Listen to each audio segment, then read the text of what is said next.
Media king Mehra जी का बेटा कबीर अपनी बुआ के साथ अपनी नई जैगुआर ड्राइव कर रहा था। कबीर, गाड़ी धीरे चलाओ। इतनी तेज कोई गाड़ी चलाता है क्या? बुआ इतनी परेशान क्यों हो रही हो? 40 की स्पीड ही तो है। 40 की स्पीड? हे भगवान, फौरन 2 से भाग दो स्पीड को। क्या कहा? 2 से गुणा कर दें? ये लो। कबीर ने गाड़ी को 80 की स्पीड पर कर दिया और उसकी बुआ की हालत खराब हो गई।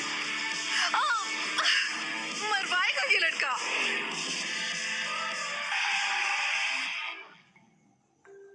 जब कबीर और बुआ घर पहुंचे, हे भगवान, सत्यानाश हो तेरा कबीर। आज तो तूने मुझे मरवा ही देना था। रुक, तेरे पापा से अभी शिकायत करती हूँ। बुआ घर के अंदर रोती सी सूरत लेकर घुसी। एक बहुत ही आलीशान बंगले के खूबसूरत हॉल में कबीर के माँ और पापा बैठे हैं। भाई साहब, आज तो मैं मर ही जाती, और मैं ही क्यों, रास्ते के 1-2 लोग और भी मर जाते। ऐसी 160 पर गाड़ी चला रहा था आपका लाडला। कबीर, ये क्या कह रही है माया? पापा बस 80 की स्पीड तक ले गया था, वो भी बस कुछ सेकंड्स के लिए।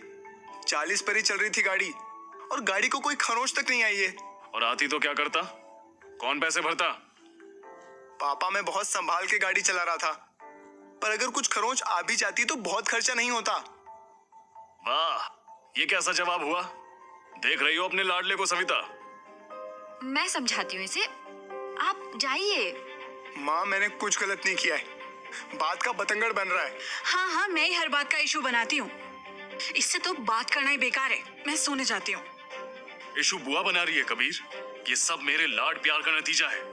तुझे किसी की फिक्र ही नहीं है। रणबीर कपूर की पिक्चर देख देख कर बंजारा हुआ जा रहा है। खुद के पैसे होते तो एक खरोंच की कीमत समझता। तो कमा लूंगा, इसमें इतना मेलोड्रामा करने की क्या जरूरत है? मेलोड्रामा? ये ले 20,000 रुपए। इतने पैसे में 1 महीने अकेले अपने बूते पर गुजार के दिखा तो मानू तुझे। ये आप क्या कर रहे हैं? भला कोई अपने बेटे पर ऐसे पैसे फेंकता है क्या? आप चलिए, मेरे साथ चलिए। अब कबीर बेटा, तू इनकी बात को दिल से मत लगा। कॉलेज खत्म हो गया इसका, पर ना जॉब करता है और ना ही मेरी कंपनी ज्वाइन करता है। पूरे दिन बस टाइम पास करते हैं नवाबजादे। कबीर की माँ उसके पापा को कमरे में ले गई। उधर कबीर को उसके पापा की बात दिल पर लग गई थी। उसने चुपचाप वो पैसे उठाए। बच्चा है वो, अभी अभी तो उसकी बैचलर्स डिग्री फिनिश हुई है, समझा दूंगी मैं उसे। सविता, मुझे जो कहना था मैंने कह दिया। बाप हूं उसका हमेशा अच्छा ही सोचूंगा। अगर वो पैसे कमाना सीख जाए तो उसमें कोई बुरी बात नहीं है। कबीर अपने रूम में जाते जाते निर्णय ले चुका था।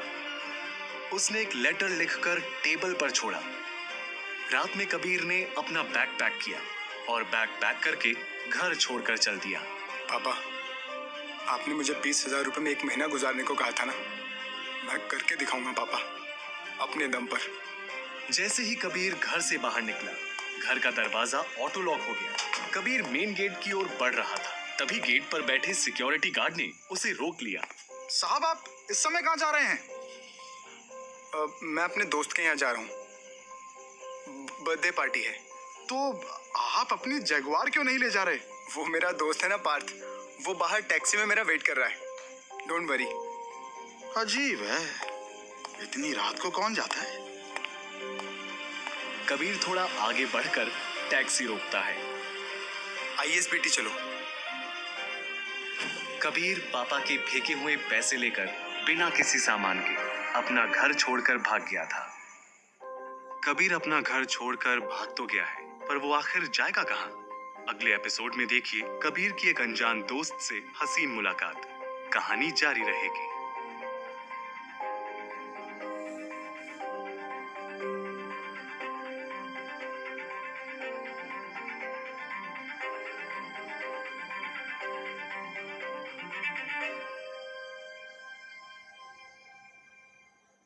पर यहाँ से मैं जाऊं तो जाऊं कहाँ? किसी बस का पता करना होगा। वो देखो उस लड़के को, मिस्टर मेहरा का लड़का है। अगर हम इसको किडनैप करें तो मोटा माल कमा सकते हैं। अरे यार, कैसे कैसे ठेले हैं यहाँ पे। कोई CCD या कैफे ढूंढता हूँ। वो रहा कैफे। थोड़ी देर बाद कबीर कैपेचिनो लेकर बाहर निकला। तुम मिस्टर मेहरा के लड़के हो ना? हमारे साथ चलो। वहां ट्रक खड़ा है। क्या कहा तुमने? चुपचाप वहां चल कोने में, और तेरे पास जो है वो सब दे दे। मेरे पास जो है वो चाहिए? ये लो। जल्दी से यहाँ से निकल जाना चाहिए। पकड़ो उसे, हाथ से जाना नहीं चाहिए। इस बस में मैं इनको चकमा दे सकता हूँ। कहाँ गया? अलग अलग होकर ढूंढो। मेरा आइडिया काम कर रहा है। अब कहीं छुप जाना चाहिए। अरे आगे उस बस में बहुत बड़ी डिक्की दिख रही है। लगेज बस लग रही है। इस बस की डिक्की के अंदर घुस जाऊं तो बच सकता हूँ। वाह छोटे, आज तो बहुत जल्दी लोड कर दिया सारा कार्गो। बस के ड्राइवर थॉमस को गलत फहमी हुई थी। अरे थॉमस, रुकना जरा। थॉमस को अपनी दोस्त की आवाज सुनाई नहीं दी और वो अपनी रोड की तरफ निकल गया। अरे अरे, ये मंत्री जी का पार्सल तो रह ही गया। मसूरी के लिए लोड करना था। थॉमस को इतनी जल्दी क्या थी? उसे कॉल कर ले यार। अरे यार, उसका नंबर नहीं है। हर हफ्ते आता है वो, नंबर तो लेकर रखा कर। थॉमस की बस धड़धड़ाते हुए दिल्ली के बाहर जा रही थी। देखते ही देखते 2 घंटे बीत गए थे और बस उत्तर प्रदेश में प्रवेश कर रही। बस की डिक्की के अंदर यार मुझे तेज बाथरूम लगी है और ये बस है कि रुकने का नाम ही नहीं ले रही है। अब तो रोक के भी नहीं जा रही। कोई नहीं, ये डिक्की का दरवाजा खोल के यहीं से कर लेता हूँ। कबीर ने सिर्फ खोली थी कि पीछे से आवाज आई। छी! I am really sorry. आप कौन हैं? और यहाँ 2 घंटे से हैं क्या? तुम कौन हो? I am sorry. नाम बोलो तुम अपना मिस्टर। कबीर। यहाँ चोरी छुपे क्यों बैठे हो? मैं वो गुंडों से भाग रहा था। तुम क्रिमिनल हो? नहीं, मैं अनाथ हूँ। वो लोग मुझे पकड़कर भीख मंगवाना चाहते थे, इसीलिए भाग आया। मैं तुम पर भरोसा क्यों करूं? मैडम जी, मुझ पर भरोसा रखिए। मैं बहुत अच्छे घर से हूँ और मैं आपसे बिल्कुल दूर बैठूंगा। बस रुकते ही चला जाऊंगा। आप प्लीज चिल्लाइएगा मत। वैसे तो जेनिफर कभी चिल्लाती नहीं है। वो लोगों को चिल्लाने पर मजबूर कर देती है। पर मैं चाहूँ तो भी चिल्ला नहीं सकती ना, क्योंकि पापा को मालूम नहीं है ना कि मैं यहाँ उनकी गाड़ी की डिक्की में छिपी हूँ। वैसे भी मैं स्ट्रांग लड़की हूँ। ये कोई ऐसी वैसी हरकत करेगा तो मैं इसकी धुलाई कर दूंगी। पर तुम जाना कहाँ चाहते हो? ये बस तो मसूरी जा रही है। तो मैं मसूरी चल लूंगा। बस दिल्ली से दूर जाना है। वैसे एक बात पूछूं, ये बस आपकी है क्या? मेरे पापा की है। ओके। और मैडम, आपका नाम क्या है? जेनिफर। अगर इसके पापा की गाड़ी है तो ये ऐसे डिक्की में छुप कर क्यों बैठी है? अंदर भी तो बैठ सकती थी। तुम, मेरा मतलब आप यहाँ क्या कर रही हो? मेरी माँ नहीं है। जब पापा काम से जाते हैं तो मैं बोर हो जाती हूँ और इसीलिए मैं भी यहाँ छिपकर पापा के साथ ही घूमने आ जाती हूँ। अभी अपनी प्रश्नावली बंद करो और बाथरूम दबा कर बैठो चुपचाप। पापा अक्सर थोड़ा आगे ही बस रोकते हैं। कबीर और जेनिफर की नोक झोंक भरी मुलाकात तो हो गई है और दोनों चल पड़ी हैं मसूरी की ओर। क्या रंग लाएगी उनकी एक खट्टी मीठी दोस्ती? जुड़े रहिएगा अगले एपिसोड में, कहानी जारी रहेगी।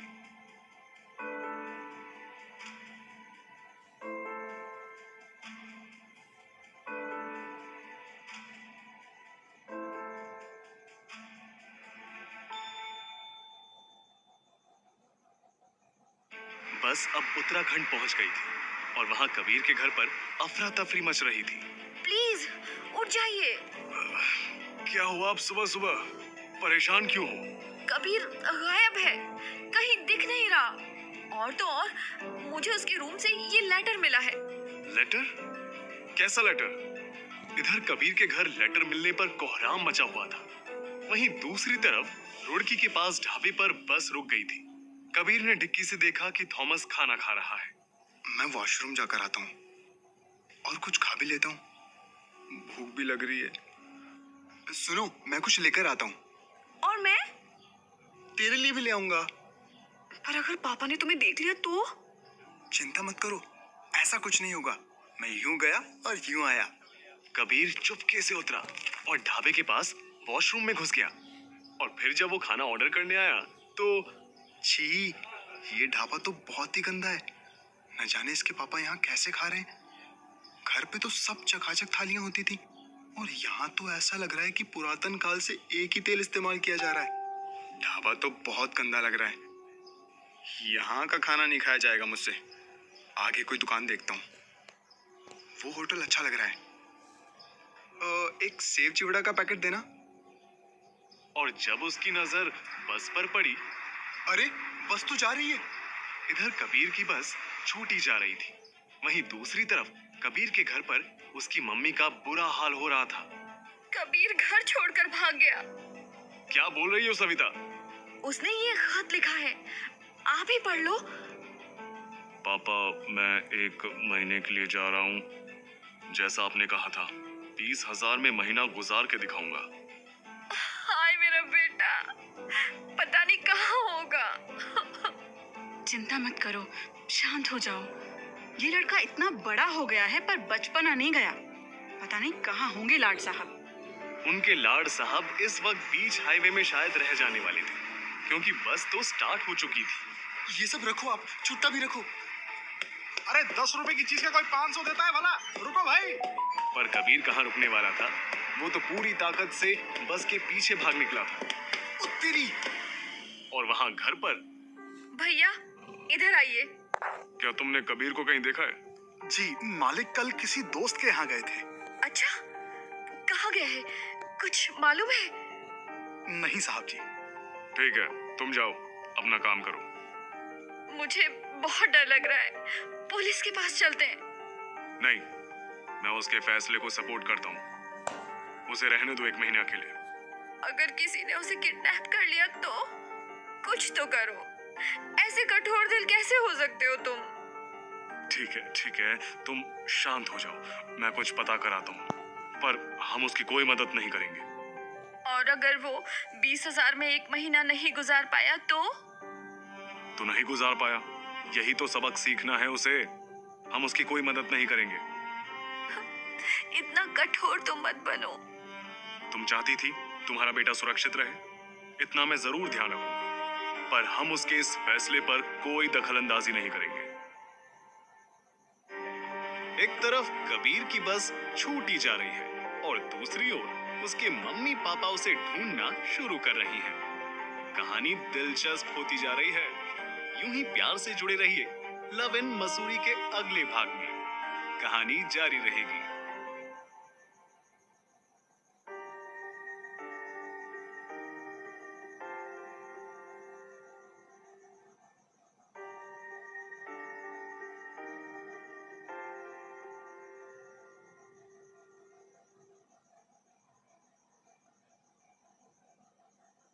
कबीर भागते भागते बस के पीछे तक पहुंच चुका था। बस के ऊपर चढ़ जाता हूँ। ये बस के पीछे कैसी आवाज आई? गाड़ी रोककर देखता हूँ। कबीर बस के ऊपर चढ़ गया था, पर थॉमस को ये नहीं पता था कुछ अंदर का सामान हिल गया होगा। उसने पीछे जाकर डिक्की खोली, पर अंदर तो सामान की जगह कुछ और ही था। जेनिफर, तू इधर?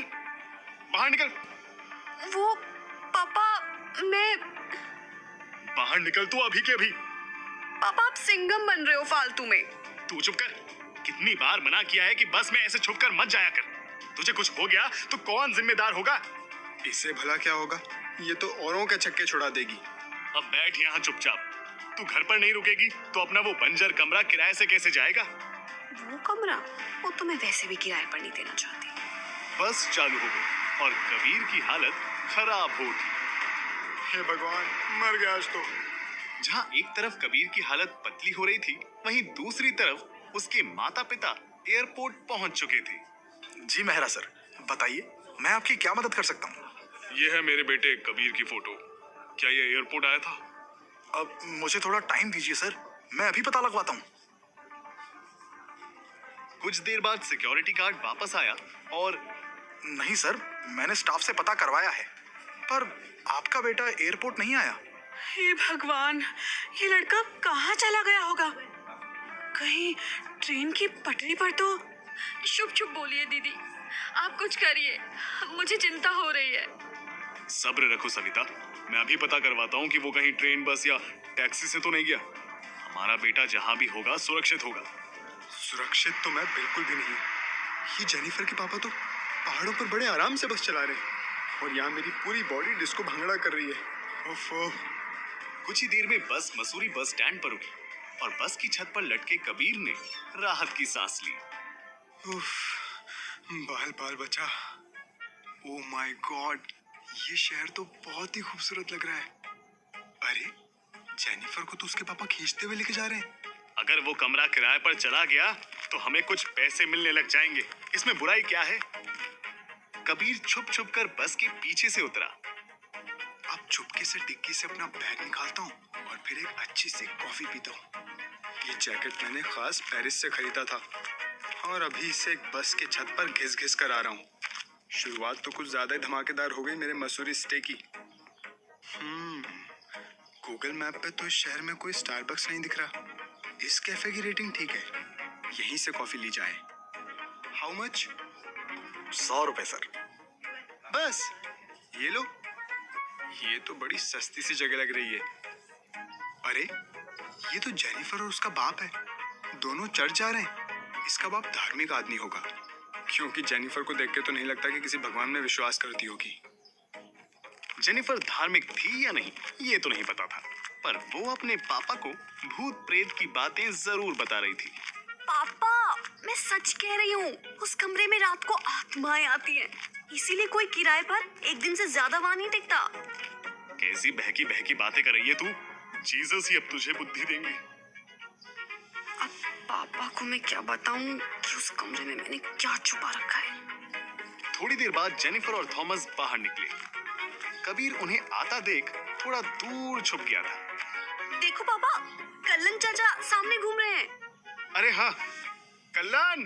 थॉमस और जेनिफर सामने खड़े एक व्यक्ति से बातों में व्यस्त हो गए और पीछे छुपा कबीर मन ही मन मुस्कुरा उठा। ये सही मौका दिया है भगवान ने। अब जेनिफर का दोस्त बनकर उसके सामने जाता हूँ और उससे बातें करता हूँ। आखिर मसूरी में पहली दोस्त तो जेनिफर को ही बनाऊंगा। कबीर जेनिफर के पास बेफिक्र चलते आ रहा था। हे जेनिफर। ओह माय गॉड, ये लड़का यहाँ क्या कर रहा है? मुझे लगा था कि अब तक तो ये कहीं भाग गया होगा, पर ये तो मेरी ही तरफ आता जा रहा है। पापा को पता लगा कि मैं इसके साथ ट्रंक के अंदर थी तो गजब हो जाएगा। ओह नो, मैं क्या करूं? कबीर के आने पर जेनिफर हो रही है परेशान, और आखिर क्यों ना हो, कबीर जेनिफर की नोक झोंक भरी ये दास्तान जारी रहेगी। मिलती हैं लव इन मसूरी के अगले भाग में।